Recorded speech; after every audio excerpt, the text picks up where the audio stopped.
现在大家在看香港在发生的事情，我相信很多台湾人也会有一些忧心，就是说，那今嘛有的自由民主的生活方式，会不会将来能够永远的有这个自由民主的生活方式，而且可以代代的传给我们的年轻人，给我们的子孙，这都是我们台湾人心里在想、心里在担心的事情。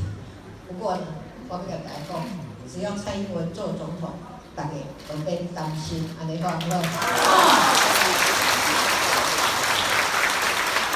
明年1月的选举是一个很关键的选举哦。2020年决定我们要继续的维持我们民主自由的生活方式，继续的保有我们自己做我们自己主人的主权，还是我们要走向一条被逐渐被统一的道路？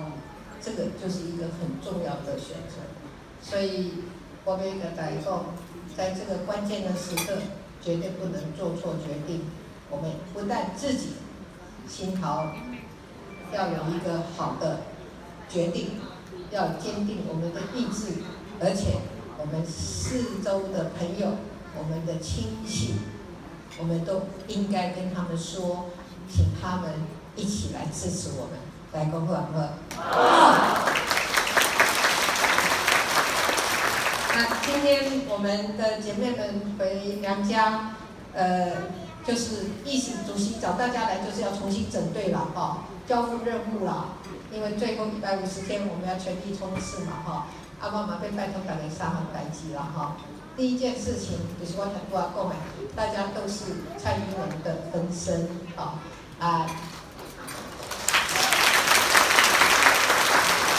因为蔡英文就一个啊，可是蔡英文需要很多的选票啊，所以需要很多的分身，在场的每一位都是蔡英文的分身，所以我们做了什么事情，我们照顾了哪些人，我们为台湾做了哪些事情，是不是拜托大家都要去宣传一下？你好不好？你又说，那我怎么知道你做了什么事情？我相信我们的姐妹们一定都很清楚。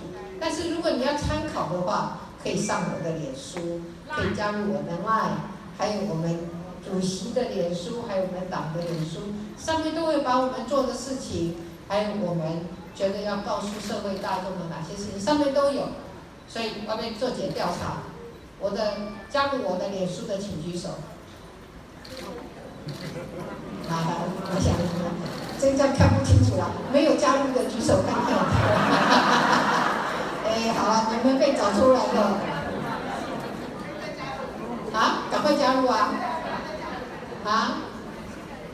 有加入我的 LINE 的请举手。那人太多了，我们还是要用另外一种方法。那个没有加入我的 LINE 的请举手看看。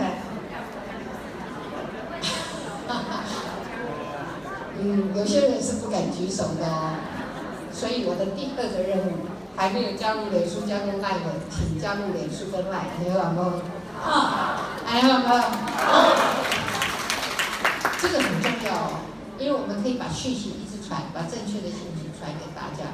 所以第3件事情，要拜托大家的是说，要是有人传假讯息，那抹黑我们，或者是把事实做了扭曲，我们做的事情好事变坏事，这些事情我们希望我们所有的姐妹一定要站出来，把这些不实的传闻跟讯息，我们把它们做最快的澄清，你说好不好？